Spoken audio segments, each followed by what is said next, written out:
ஏ B C மூவரும் ஒரு வேலையை முறையே 6,4,12 நாட்களில் செய்து முடிப்பார்கள் எனில் மூவரும் இணைந்து எத்தனை நாட்களில் அந்த வேலையை செய்து முடிப்பார்னு கேட்கறாங்க. இந்த சம் ப்ரீவியஸா IBPS POல கேட்டிருக்காங்க. அதாவது ஏ பார்த்தோம்னா ஒரு வேலையை தனியா செஞ்சா 6 நாள்ல செய்வாரு, பி 4 நாள்ல தனியா செஞ்சா செய்வாரு, சி பார்த்தோம்னா அதே வேலையை தனியா செஞ்சா 12 நாட்கள்ல செய்து முடிப்பாரு. அப்போ 3 பேர் சேர்ந்து செஞ்சா அந்த வேலையை எத்தனை நாட்களில் செய்து முடிப்பார்கள் கேட்கறாங்க.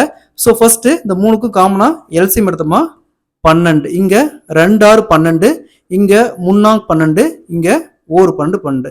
ஸோ மொத்த வேலை பார்த்தோம்னா 12, மொத்த வேலை எத்தனைனா 12.